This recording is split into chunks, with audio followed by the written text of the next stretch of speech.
right, good evening, everyone. Thank you so much for joining MSET for our first webinar of the 23-24 school year.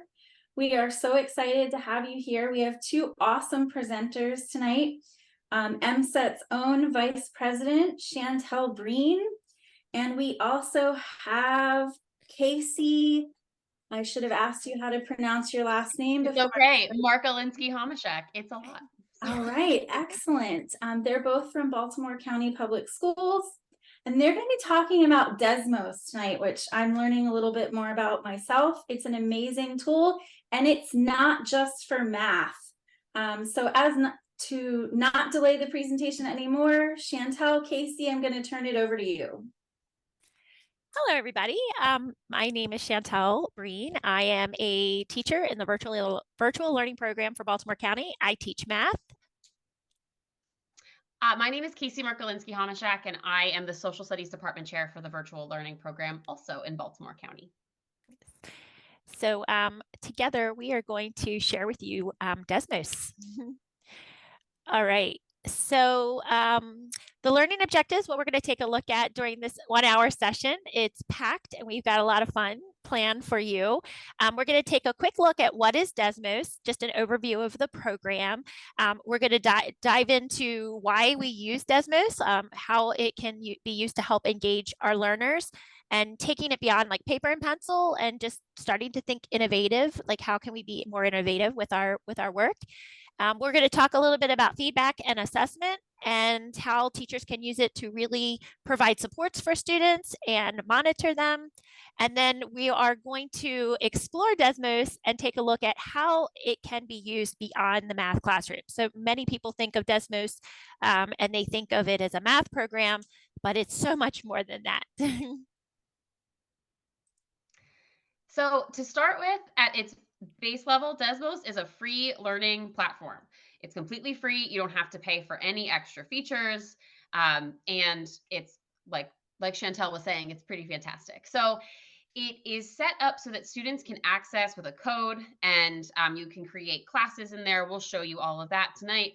But the idea behind it is that you can work to meet your students' needs, so you can monitor them individually, provide individual feedback, while also making learning engaging and supporting your students as best you can. Okay. So Desmos goes beyond paper and pencil. We are looking at a very robust program that offers visual elements. You can add a lot of media, video, pictures. It is interactive. There's a lot of opportunities for students to have, movable objects on the screen, matching, manipulating, as well as whiteboard, even like writing and drawing. And it's also really focusing on that universal design for learning. We're really trying to access more learners and be able to include more students. So Desmos provides like written response, audio recording responses, uploading pictures. There's a lot of things that students can do to demonstrate their learning with Desmos. So when you use a Desmos activity, you can provide feedback and get feedback on your students' progress in a number of ways. So you can see instantly if students are getting the correct answer. You can check a quick formative assessment check. Students can know right away if they are correct. So they get that immediate feedback as well. And you also get a space for teachers to respond directly to students. So you can coach your students, ask questions, and get them thinking about content. If they are having difficulty, you can kind of speak to them individually that way. The other awesome part, whether you are a virtual teacher like me or you're physically in the classroom, is that it does provide proximity when students are working on an assignment. So whether you're in person or online, teachers can monitor student progress. They can pace students. You can see where students are with an activity and gauge sort of the temperature of the room much more quickly and efficiently than you would if students were working with, paper and pencil, right? Right. And that part of the Desmos, what she just said, is reading the temperature of the room. That is one of my favorite things about Desmos, because in a quick glance, like literally a quick glance, I can see where everyone is working. I can see the student that's still on slide 1 and the student who's on slide 5. So that part is awesome. All right, so we are going to, instead of talking at you the whole night, we are going to get you into Desmos as a student so that as we go through our presentation, you will have an opportunity to see it from a student's perspective and also learn a little bit more about the features. So we have a link here in the chat. This is the link to Desmos, and I wanted to share, I apologize, I totally forgot to do this. I wanted to give you all a copy of the presentation as well. So it's a Google Docs presentation. The link is also in there. You can access it 2 ways, in the chat or also in the presentation. And we're going to spend pretty much the rest of the time looking at Desmos from teacher view and student view. So when you first log in, when you first get the code, you're going to start the activity. You can join without logging in. You don't need a login. So even if your students at school, they don't need to log in. Now, if you are a Baltimore County person, the nice thing about that is it is an approved tool for Baltimore County, and students can log in using their BCPS username and password. So that is what's really awesome for our students. Now, as you're logging in, I'm going to start with the first couple slides, and then Casey's going to kind of take over. You'll see when you first log in, there's an instant what's your cat mood for today. And if everybody could just log in and pick a cat, how they're feeling. And if you want to explain your thinking, you can. And again, this is another way, and this is another example of how you can include all learners. You can have it open, share to class. As a teacher, right now I have it share with class, but you could also make it private so that students could share with just you. But being that this is a funny cat meme, share with class, I am beat. Like, how are you feeling right now? And then share with class. And as students and participants pick where they feel, you'll see that bar graph kind of pop up. So it's another way to just bring that SEL into the lesson very quickly and in a fun way. And it's easy for me as a teacher too to look, oh, I've got a couple excited participants. I have a hot mess and a couple, hot mess and exhausted. So I kind of know my crowd. I get a feel for where everybody is. Woo, hot, exhausted kitty really kicked up there. So again, yes, it's an amazing tool. So as a teacher, I can see this, and I can also, kind of get a feel for where everybody's feeling in my classroom. Okay, now if you notice, I do have you on slide 1, and you can't go beyond slide 1. And we're going to get into the pacing in a few minutes. Casey's going to kind of show you the back end, but that is on purpose. So that way, even if I'm like, let's say you're in a classroom and the kids are coming in and things are getting started, you can keep everybody on slide 1 so they're not like, getting through and rushing through the work and seeing what's going to happen. Kind of leave a little suspense there. Okay, so I am going to advance us to the next slide. And let me have 1 second there to do that. All right, here we go. All right, so I am going to add the ability for you to go to slide 2. So you can click on over there to slide 2. And why use Desmos? There's a lot of writing here. You can kind of read this on your own. We purposely made this Desmos kind of a way for if you need to go back and review.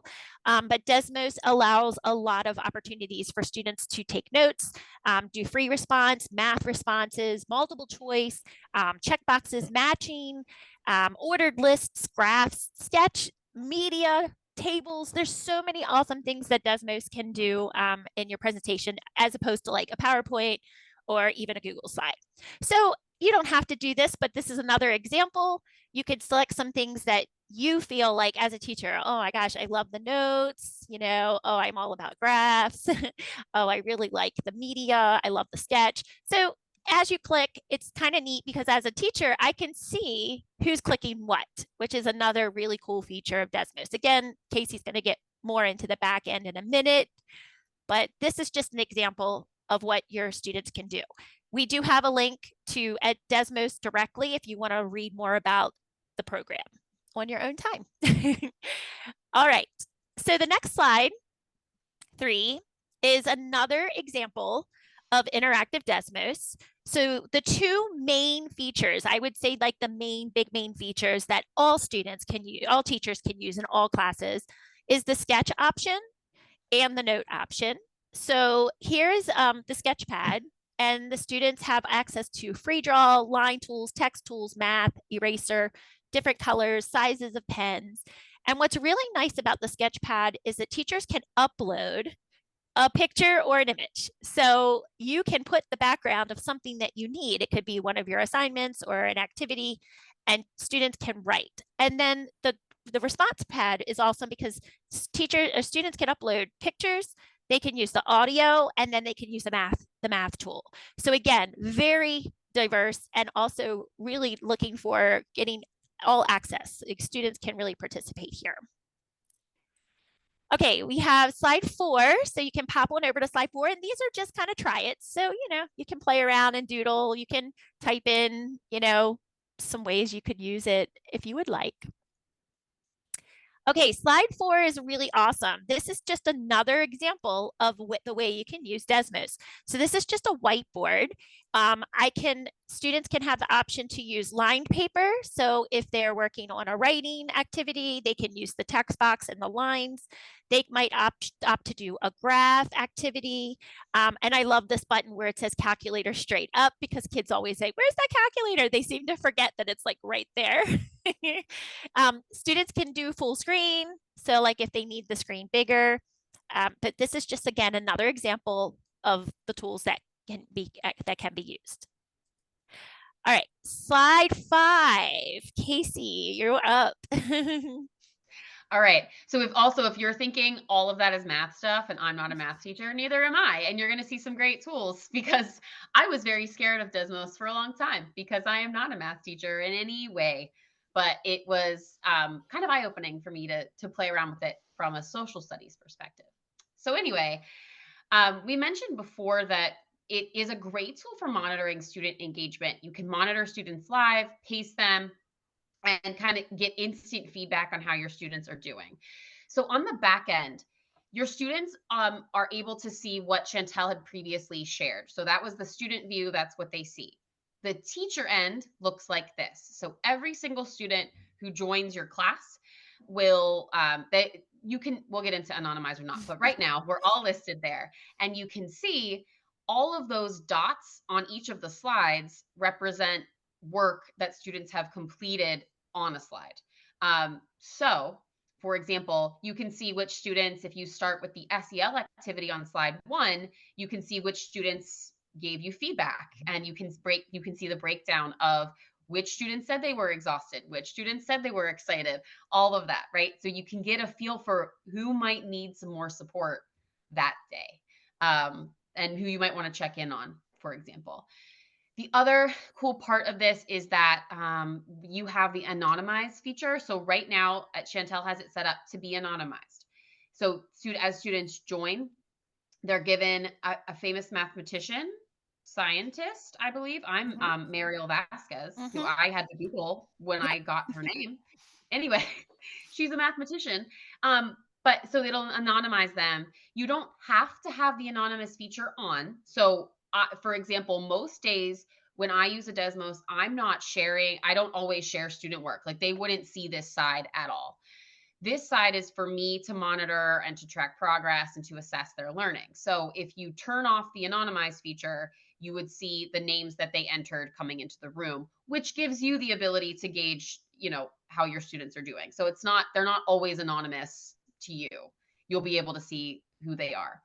And then the other feature on here is that pacing feature. So Chantel has it set so that you can turn it off and on. So right now we are limited to slides 1 through 5.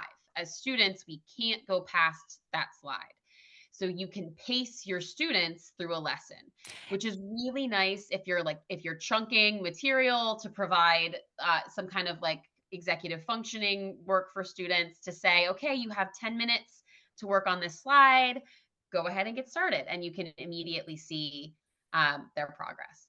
Can I show them something cool? So as Casey was talking about pacing, I have slides 1 through 5 open at the moment, but let's say I want everybody on slide 4. So watch what happens. I'm going to go over here and I hit that pacing button and I'm just going to click slide 4 and it's going to put everybody on slide 4. So now look at your Desmos and everybody just jumped to slide 4. So again, like Casey said, if I really want students, you might have some kids working in different places sometimes, and then you might want to go over a certain slide. We can put everybody there. And we'll even say, okay, everybody's going to slide 4 right now. You get the kids that kind of yell at you, wait, I wasn't finished. I'll be like, it's okay. I'll open it back up in a minute, but right now I need you on slide 4. So that is just another example of the pacing. And then I can easily just reset it and put you back on slides 1 through 5. So Casey started to say a little bit, I'm going to add the feedback. Yep. So here we are. I'm going to real quick show you how teachers can provide some feedback. So at the top, we have student view, teacher view, summary view, and snapshots. Right now I'm in summary. If I click on any one of these, so if everybody could just go over to slide number 5 really quickly. So if you go on slide 5, it's a true or false. And if you click that true or false, on the teacher dashboard in Desmos, the teacher can monitor the progress of every student in the class. Look below. So hopefully everybody is picking true. So Janelle, I see your hand up. Hang 1 minute. If you click the true button, you're going to see it pops up. You got it. So another key feature of Desmos is that instant kind of reward. Now, there is a code that goes into that. There is some background coding that goes into that. But there's enough out there in Desmos, in the world of Desmos, where teachers share and have created that you can literally just copy and paste that code into your Desmos, which we'll get into later. And you can give your kids that instant gratification. And if they click false, it's going to tell them, not quite, think again. So there's that true or false. And then you can type in share with class. Now on the back end, if I open this up, I can see who got it right, okay? So I can see what each student individually responded, but then I can also see the kids who said true and the kids who said false. And if I want to go to one specific student, right? If I want to just go to one specific student slide, I'm gonna pick Mariel Vasquez here. I can click on that. It's gonna pull up her slide, and up at the top, there's a little box that this is amazing, right? I just love this program. I can go in here and say, great job. You're doing fantastic. And send it to her. And then on her side, she's going to see that she got a comment. She got a message. Okay. So again, another way for us to communicate with our students in a like a nice kind of easygoing environment. And it shows me on my end that I've sent her feedback. That little slash down there at the side shows me that I sent her feedback. So I know real quick. Yeah. Sorry, I didn't want to cut you off. No, I will also say that feedback piece is great because how many times do you give feedback to students in a rubric or in a comment in the gradebook and they don't read it and then they come to you and say, what do I need to do? How do I fix it? How do I improve it? This is a great way for them to instantly see in real time. So you can say, Casey, can you read the feedback? Okay. Can you revisit your response? And you can get them used to reading and processing feedback and reflecting on their work, which is not something that all students will do if the feedback is given in another way. Janelle, you had your hand up earlier. Yeah, just really quick from the teacher view. If you're using the anonymous feature from the teacher view, you're still if the anonymous feature's on. Yes. So you don't. So if the anonymous feature's on, you won't see in their names, but you can turn it off. Yes.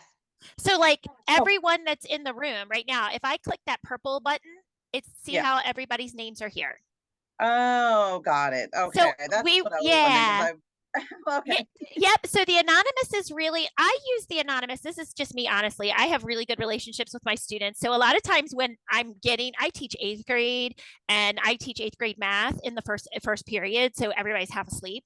So sometimes the kids find it, they like it when I talk about Desmos. I show them this view sometimes so I can show them everybody jumping in, and it really sparks, a lot of times it really triggers their motivation because then they see everyone's jumping in. So then then I see kids, oh, okay, I'm getting in. Or they'll say in the chat, I'm getting there, Miss Green, So sometimes it's just a nice kind of a safe way where I can show everyone the class, the pacing, because it really does help. Because if I'm like on slide like 10 and I've got stragglers back here, I can say, oh my gosh, I love how I have so many people on slide 10. Anyone who's not on slide 10, come on, let's get with it.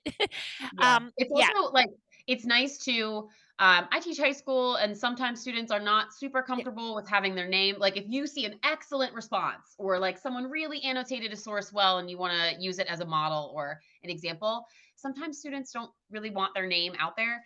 So if you can use the anonymized feature in that way too, to just pull it up and say, oh, let's look at Mariel's work. This is fantastic, right?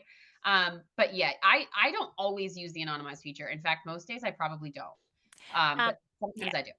Yeah, that's a good question. There is a basic and a scientific calculator. I will show you that later when we go to setup.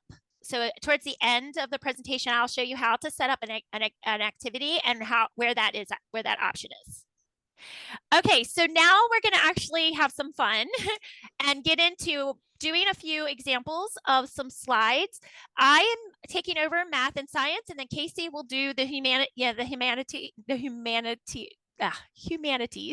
language arts, social studies, history.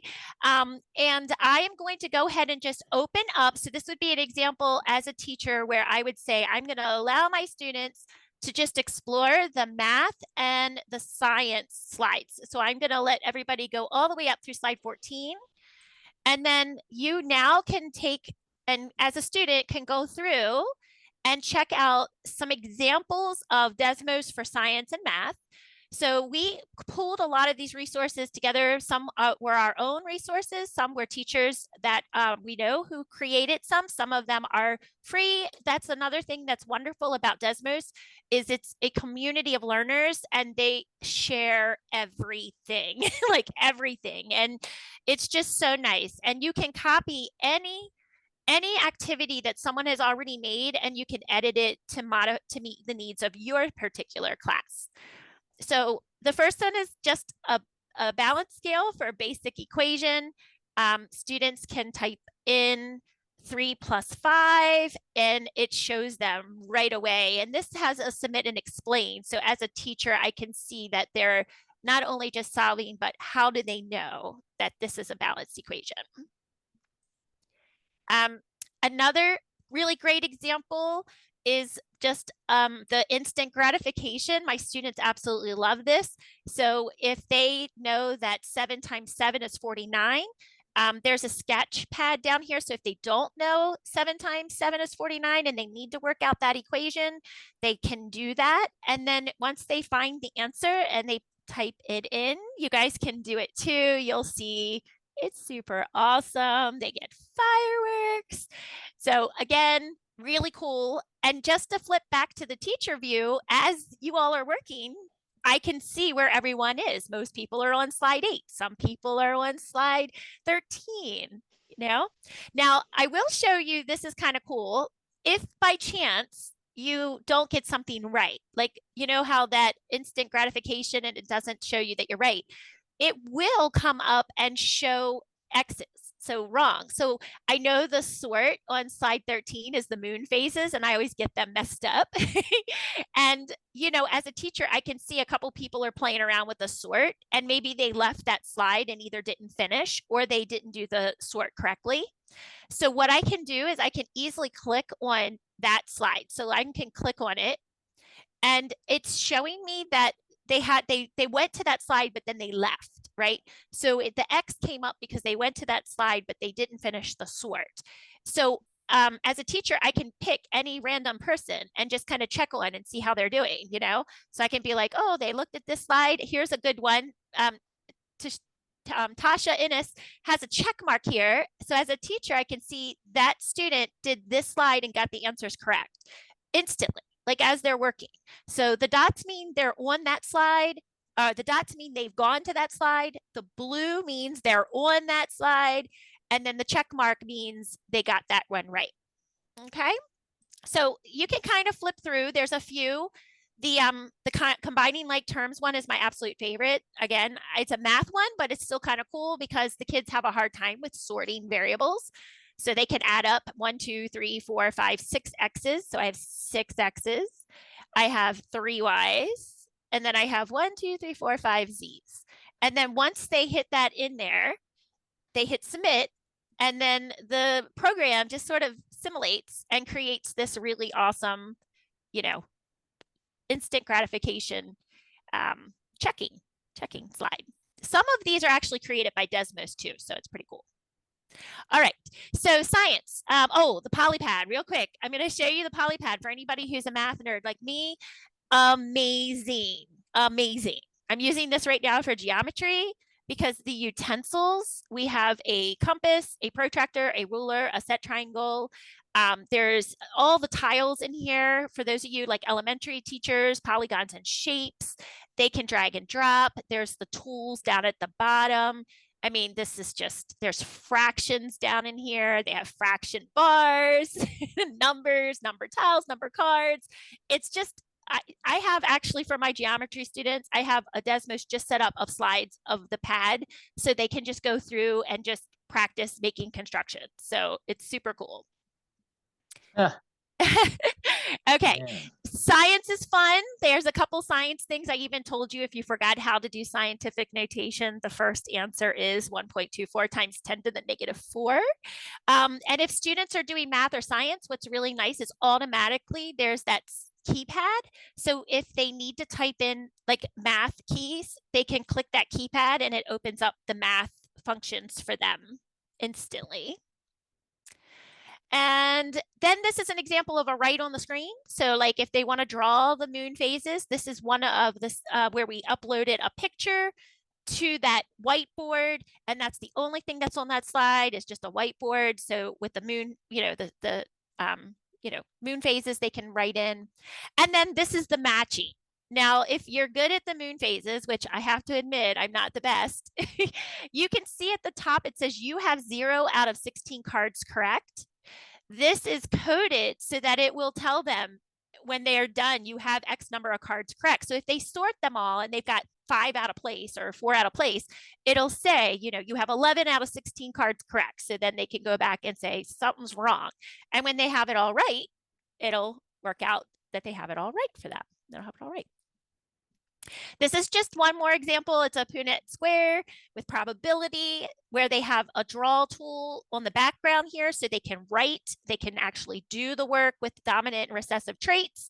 And then when they think they know the probability, they click and it tells them you've got it, and then they can explain their thinking. And this particular box does not say share with class. So we'll see later that you can turn that feature off. So if you don't want students knowing each other's responses, you can turn that feature off and it's just you would be the only one to see it. Yay! All right, so that was my quick math and science spiel. I'm going to turn it over to Casey so that she can give you the rest, and then we're going to dig into how to make a slide. All right, so as a teacher, I have to now go over to my pacing. Okay, so yep. Yeah, go ahead. No, I was going to say we're going to stop and then move us all to my favorite part of the presentation, the social studies and language arts part. So these are just some ways that I have used in my lessons and that other teachers have used and used Desmos for social studies and for English instruction. So this first one is really cool. Chantel showed me this. I did not know that this was a thing. So this is a game. It's a partner game. And if you click start playing, it will assign you a random other student in the Desmos. And it's kind of like, it's just like guess who. So that you can type questions to them and they'll say, is your person this? Is your person that? So for example, the example one after the practice round where students can learn how to do it is different historical figures. So they could ask questions of each other and review information, or you could even use this for characters if you're an English language arts teacher. You could use it for key terms. They could describe the key terms. There are so many different ways that you could use this, and you're getting that feedback too. So once it gets past the practice round. Yes, there we go. Let's So that's see. that's the practice round. There we go. Yeah. So once you join, if students join it, it'll assign them a partner. And then this is just an example, but these are different historical figures, right? So you would type questions to get your partner to try and guess which card your partner has selected. So you could use this in a variety of ways, especially for social studies. I think especially because we do a lot with historical figures. There are a lot of vocabulary words for sure. So it could be a great way to review those concepts. Yeah, and it's super fun. The kids kind of like it. Oh, yeah. All right. So then, yeah, so I see my partner right now is typing. So sometimes it might take a minute. So like I picked Abraham Lincoln. Now, obviously, if you're watching, you know what to ask. Is your partner a president? Yes. So again, they can play and ask these questions, but they won't know what you have. They know who's up there. So they can eliminate by using facts the yes or no questions. So pretty cool, right? Yeah. It's a great application of content. It's a great intro or review for a unit or whatever. I mean, there's so many different applications, but. Yep. So I'm going to end game just so for the sake of time, but pretty fun, right? So this is one that I have used as just an example of how you can use some of the features that seem like they're only for math for social studies. This is what's called a fever model, and students were plotting different points of the American Revolution on it. So I included the sketch pad, but I added a background. And Chantel can show you how to do that on the other and the building end. But students can't change the background. They can write all over it. They can type on it. They can move their text around, but they can't change that background. So I can really quickly see where students are if they're on the right track. It's just a great tool to another visual there. And then I also included at the bottom, I included an optional video to support students. So again, going back to that UDL support, that universal design for learning that Desmos is all about, it adds that support there for students so that they can have all of the materials at their fingertips. And we don't have to, in my world, open breakout rooms in the physical classroom, set up a bunch of small groups and poll students. You don't necessarily have to do that in these instances because students have those tools there for them to use. This is another example of how I would use a sketch pad. The sketch tool. We do source analysis often in social studies classes. And so I would give students annotation directions instead of printing out pieces of paper and having in a packet and having students rifle through the packet. I would put it in a Desmos and give students annotation directions. So for this one, they're looking for specific parts or evidence that can answer the question about whether the New Deal was a success or a failure. And so they would do that for all of the sources I provided and then craft their question. So again, it's purposeful annotation practice without it just being a ton of paper and a ton of things to print. And I can see where students are with it. All right, this is it's a more simplified one, but this is from a lesson I taught in US history about the Great Migration. So we started with a map analysis, again with a sketch pad, and then pretty simply, I included some multiple choice questions at the bottom so that I could gauge just general understanding of the map and the chart, and I could revisit. A lot of times I will have students answer the questions, and then once I take a look at the correctness, like Chantel had said, I may pull students to a small group if there's a few students who seem to not quite be there, or I may say, whoa, we all missed question 3, let's talk about it. So it's a great way to pause the lesson if you need to, or move a group of students who maybe you feel need more support, and you can work with them in a small group that way. This is another similar sketchpad situation, just a different reading. This is one of the matchings. Yes, this is one of the matching, but this is also one that Chantel used some crazy code for, and it does something really fun. So for the matching, typically you can sort it and you can see the correctness, but there is a code that Chantel used that will tell students like, oh, you got it, and fireworks will. So I am not sure the answers. So I don't know if I can check the back end of Desmos, but if anybody was able to get the answers, I don't know anything about expansionary fiscal policies, and so I can check the answer key. That is not my area of expertise, but I can. And if I go in here and just kind of look at the show correctness, I can see, I want to show you one more kind of teacher view. So if I have kids working on that sort, like I'm going to find that slide. I'm on 6 people are on slide 21 right now. So I can see my students' names. Again, it's anonymous, but if this were, I could see my names, I can show correctness and it would show me the kids who got the answers right away. So I use this a lot when I'm doing any type of work in math, and I can say, so-and-so's got it right. Yes, you got it. So-and-so's got it right. And I don't even have to show them. I can just give them shout outs, but I can also see it. Yeah, and it's great for that reason too. It's easy. It's really easy. It's more fun sometimes as a way to break up like multiple choice in social studies or in language arts. So it's a good way to just get some of that practice in with. I don't know the answer. So if you do, I would, oh wait, who's working on it? Somebody's got the Someone's answers. working on it. Maybe they'll get 100%. We can show you.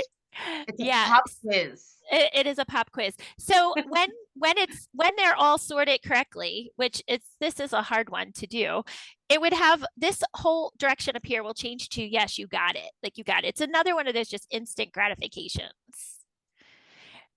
All right. So real quick, just a couple language arts ones. Let me open this up for you guys. So again, as a teacher, constantly kind of pacing and just making sure that my students are here. This one's a little bit easier. So I think I always open this up too. I always have 2 tabs open. Like if you're presenting one slide in class, I would have the student view on, right? So students know where you are, and then you have access to the teacher side.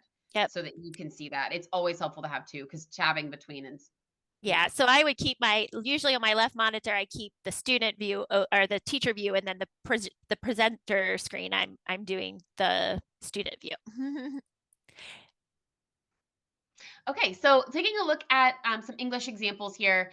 This is again an annotation task, very similar to some of the other ones that I mentioned before, but it also includes a multiple choice option there. This next one is really fun. It's an essay puzzle. So if you're in humanities, even in science, they do a lot of work with CER, claim, evidence, reasoning, right? So students are constantly asked to think about making a claim or a topic, sentence, or a thesis, finding appropriate evidence and reasoning. This is one way that you can assess that. Students will sort the paragraph, and then there's that option for why you chose or why you ordered them the way that you did. And then you can immediately see how students did with that and go from there after that formative check. But that's a really fun way to gauge their ability to read a response and to structure their writing. These are just some other ways. Some of them, this is pretty simple, but it has a lot of impact. So again, if you're getting that instant feedback in the grid view on the teacher side, you can see all of your students' answers at once. So if you're noticing like these students they're not really getting what a noun is, you can pull them, right? You can meet with them individually. It's engaging too. So like it's a picture and Mm-hmm. All right, this one everybody can do. All right, maybe not the other one, but I know everybody can do this one. Find the cat, match the prepositions, and you'll get that instant gratification. I got it right. So see if you can find the cat. This is a good one to end this section on. I'll give everybody a minute. And I want you guys to see, as you're looking at find the cat, here is my like back end side. I'm just going to kind of show you. I can show correctness. So look, I can see that this student is on a roll. Reagan Higgins. Oh, Yes, look, we got our first Yay. student that has them all right. See, again, as a teacher, I'm looking at this, I'm monitoring as they're working. I can also see while I'm looking at this view, I can see there's an 8 up here in the slide. So I can instantly, real quick, without going back to the summary, see that 8 people are on my slide. So as a teacher, if I only see 10 of my 20 on that slide, I'm going to be like, hello, everyone, get on slide number 26. All right, so if you were able to get them all right, I'm going to pull up Reagan Higgins here. I can show Reagan Higgins slide and everyone can see them, which is super cool.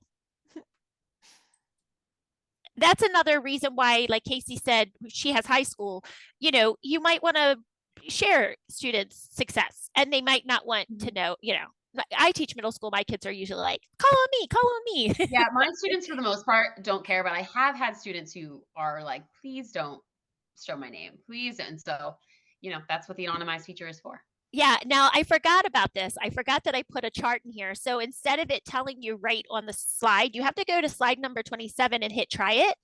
And this is because if you don't want your, you know, like what if you're trying to assess and you don't want kids just going back and forth and just keep matching, you can give them a limit. You know, they get 3 tries, you know, 3 strikes, you're out. See if you can get it within 3 tries. So. Okay, so I am going to take over real quick and I'm looking at the clock and I'm going to go a little fast. I'm just going to open up the next couple slides. They are, in fact, I'm just going to turn pacing off. So this is another example, like as a teacher, you might get towards the end. You might be saying, okay, we're at this time. I'm going to turn pacing off, cancel the pacing. Oh, sorry. Stop pacing. So now everyone can go anywhere in the slides. I'm just going to let you know that there are a few art examples. I popped a few in here for anyone who is art or interested in art. Just a few examples. The spiral graph, oh my gosh, I love it. So again, I teach geometry, so this is super fun. And then Desmos does an art competition where students are creating artwork using the graphing, like the graphing calculator, and it's just amazing. So if you have any inspiring artists in your groups, show them this because it's really super cool. And if they learn how to plot their points and use Desmos, they can actually create art with math, which to me is just amazing. Okay, there's some SEL check-in slides at the end. So like the cat, you can kind of peruse through and see there's a few examples of ways we can check in with our students at the end or beginning or end. And here we go. Last little bit, and we're doing good on time. It's 7:42. So I have a video in here that you can rewatch, like if you forget. You know how you're like, oh my gosh, I know she told me how to make this, but 3 days later, I want to go in there and I can't remember. So we purposely put videos into our Desmos presentation, and that would be something you could do for your students as well. You will also find one at the beginning of the Desmos that will show you these features on the back end that we've been showing you. So I think it's like slide 5. Casey kind of talked over the video because we didn't want to bore you with the video, but you can watch it at any time yourself. Okay, so here's what you're going to do. You're going to go to desmos.com. So you just type in desmos.com. Okay, easy peasy. And you can create an account. Now up at the top, I'm going to log out of my account so that you can see login. So you can either create an account, any email and password. If you're a BCPS person, this is BCPS approved. So you can sign in with your Google username and password, and so can your students. So I'm going to sign in with my username and password. And I'm signed in. My students, same thing. They can do that. If they're not a BCPS, if it's not like, you know, like school synced, then you can just have them use the code. Just use the code. So you wouldn't have them, obviously they don't create an account. They would do what you guys did and just sign in without, log in to the activity without signing in.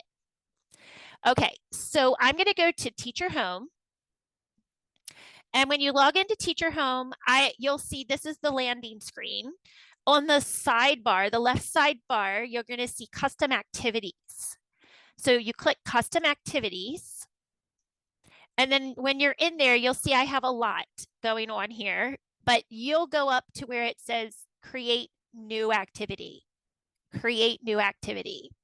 It's going to pop up a box. You name it. I'm going to just call it test. And then I'm going to create. Then once I have my title, I'm in and I have this workboard. It looks just like pretty much the back end of the teacher view. So if I go back into that summary, it's pretty much the same, but it's a blank canvas. And all you have to do is add slides. So right now I have slide 1, it's blank. So I can give it a title if I want to give it a title, moon phases, right? And then I can decide, what do I want my students to do? They're drag and drop. It's so easy. I can either drag and drop, or I can just click on the component. So you can either just click or drag and drop. It's super easy. So you've got note, free response. So the note would be where you would maybe type in the directions. You've got the free response where students can write in. You can turn the free response off. If you don't want them to share their answers with the class, you can click it to turn it on. You've got multiple choice, ordered list, the sketch pad. So remember Casey said she put something on the background? So here's the sketch pad, and do you see the background drop down? You can use graph, blank, or you can add an image. This is amazing.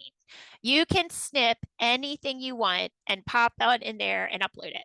So I will use, just to jump in, I'll just take a picture of a document. So if I have like a PDF or even, anything, you can just take a screenshot of it or use the snipping tool and just get that either it's JPEG, right? JPEG or PNG. Yeah. Yep. And then you have it and you can upload it and students can write all over it.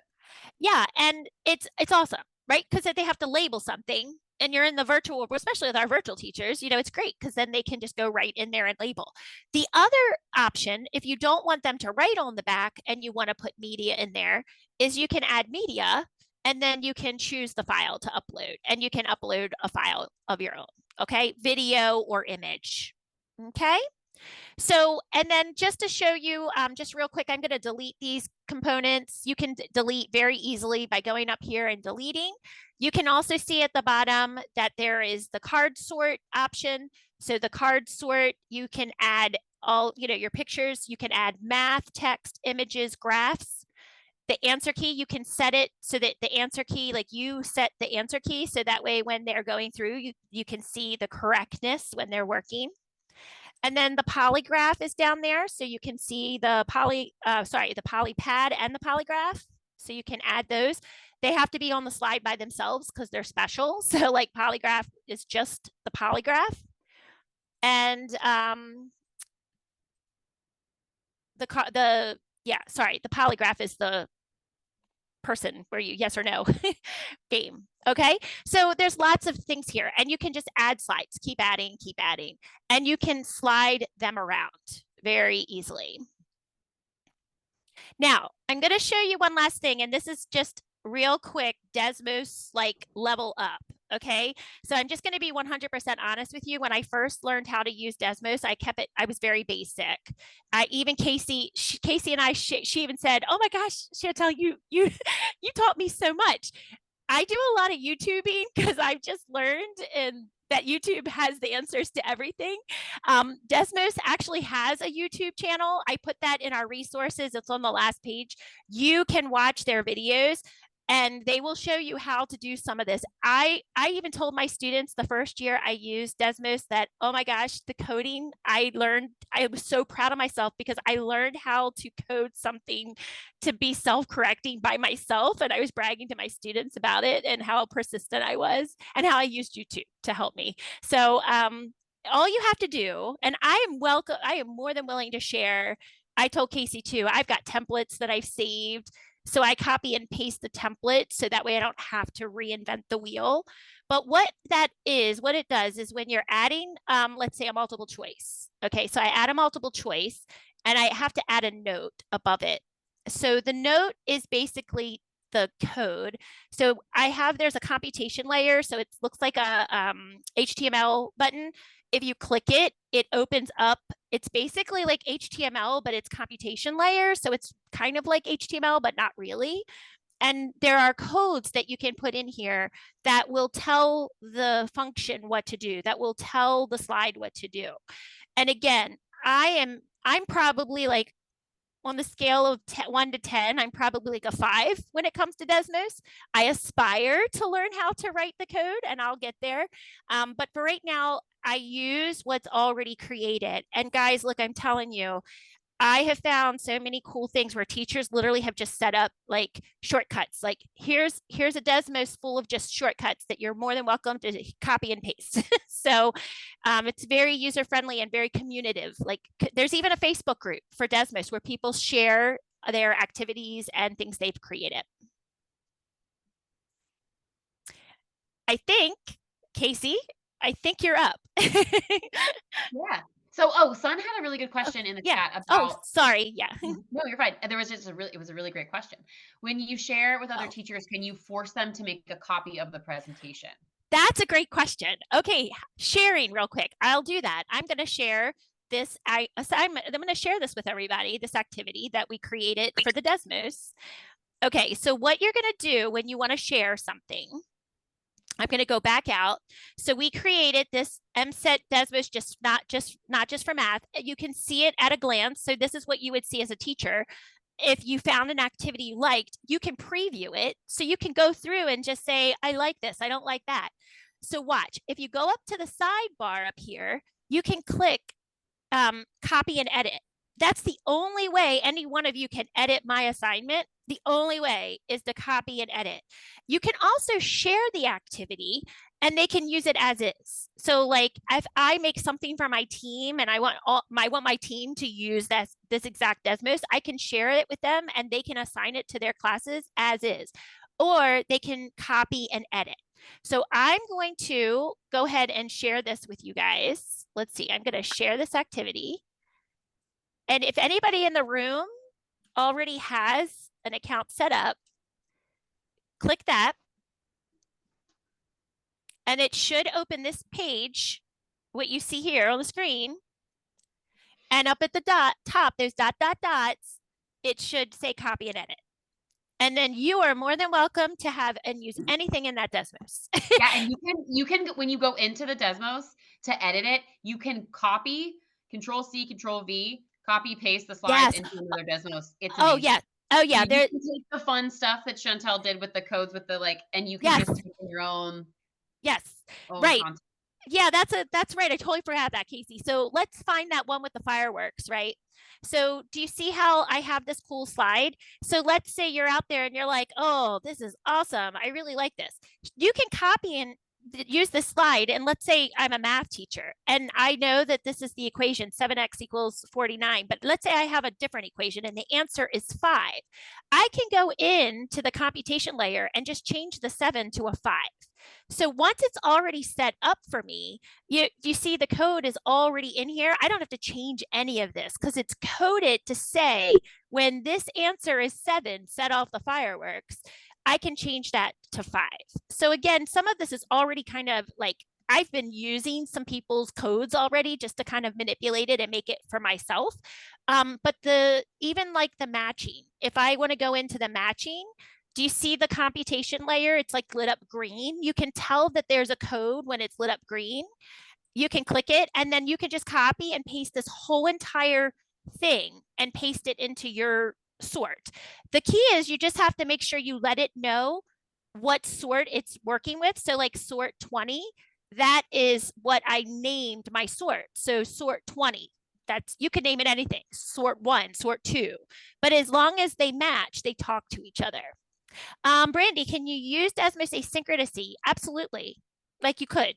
Absolutely. Like I use it sometimes for like a Genius Hour type project my students have done. I've used it for National History Day. I put all of the information there and then it's actually amazing because if let's say you do it like, okay, by this day, I want everyone to be on this part, you can monitor and quickly see like, oh, these two are going to need some more support. Like I better check in with them. Yeah, well, I'm thinking like I teach graduate students and we all know it, everybody hates discussions, right? Like, having to log in and I feel like this would be a great alternative. Like it's interactive, you can do so much, and it's, you know, not just typing and answering a question. So I want to answer the question about the calculator. So if you go up to the title, you click on the title. The title is where the settings are. So you want to, you know, obviously change the title. Now, do you see how at the bottom it says enable calculator? So you can turn the calculator off. So if you don't want your students using a calculator, you can turn it off. My 8th graders used to hate it when I forgot to enable it. We'd be in the middle of working and I'd be like, oh, let's just pull it up. And then I'd be like, oh, I forgot to enable a calculator. So you can enable, and you have 4 function, scientific and graphing. Okay, so if you just want a basic 4-function calculator, you would click that one. I use the scientific one all the time. But yeah, that's it. Now, I'm going to tell you real quick as we go, one downside that I found to Desmos that is frustrating to me because I am the queen of mistakes. I will make a Desmos, and this happens all the time. And I work so hard. My kids are so easygoing with me, but I get you know, we're working on Desmos and the kids are like, Miss Breen, slide number 10, I think it's coded wrong. And I'll go in and check, and sure enough, it's coded wrong. And or you forget a free response box, like I do all the time. Yeah. So you forget something, and like the kids don't have anywhere to type, right? They're like, Miss Breen, you forgot the text box. Unfortunately, once you've assigned it, you can't edit it without reassigning. Like you can't make instant changes. So like if I have already assigned it to my Math 8 group and they're in the middle of working and I realize there's a mistake at the moment, it's not an instant fix like Google Docs and things like that. So just, you know, a learning curve for me as a teacher, just making sure I proofread my stuff, double check my slides, and then just ask for grace when your students find a mistake, which they do. And it's okay, but it's great because I tell them, I'm human too, guys. I was making your Desmos last night at 10 o'clock. So anyway, I hope you enjoyed this. The last slide is a little, you can share out if you would like ideas that if you're feeling excited, if it's like, Brandy just said she's kind of thinking about how she could use it with her grad school. Casey.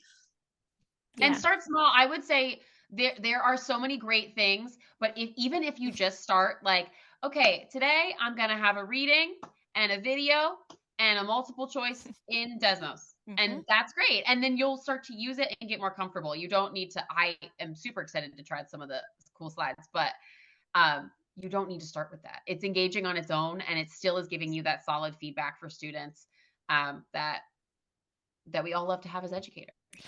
Yeah, and if you are math and you just shoot me an email, I can send you like lots of math. I mean, I don't think I have anything below 6th grade at the moment. I think I may have some 5th grade stuff, mostly 6th grade and now up to algebra 2. So, but for social studies, if you are a world history or US history teacher or AP economics, I have a lot of that too. I can share my collections with you that I made, so you can pull from those and get some ideas. Oh, good. I'm so glad. Yeah, Casey and I both, you know, she did a presentation for our school back to school week, and she did it on responsive teaching. And I was like, oh my gosh, yes, come present with me. Because between like the interactiveness between, you know, monitoring student responses, instant feedback, you know, being able to quickly gauge where your students are, there's like 1,000 benefits to using this program. And yeah, go ahead. Oh, I was going to say, if the two of you want to put your emails. Oh yeah, absolutely. Yes, definitely. And I'll wrap us up since we're heading toward 8 o'clock, and we'll start our next session. So I want to thank everybody who's joined us this evening for our first webinar of the fall. We're really excited. I don't know about you, but like I'm super excited to dig into Desmos. Like I have lots of things on my to-do list tomorrow, but this might have just bumped to the top. I don't know. But anyway, I want to thank you for coming. I do want to give you a little bit of a preview of next month's webinar. So next month, October, is Cybersecurity Awareness Month. And so we're going to be talking about how you can add in some cybersecurity tips and tricks and guidelines for your students. We're going to have Robin Burns, who was a cybersecurity educator of the year, I think at the national level.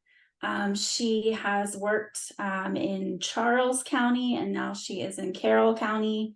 And she's going to be talking about how you can integrate cybersecurity in all kinds of different subject areas. So we're really excited about that. We hope you'll join us. Look forward to your email. I'll be sending out the advertisement within the next couple of days. And I also want to thank Chantel and Casey for this awesome presentation. Thank you so much, ladies. Yes, thank you all for coming. Yeah, Yes. thank you. You are welcome to stay if you'd like to Yeah. see the presentation again, because we are repeating it at 8 o'clock, but you do not have to. So, with that, I'm going to stop the recording.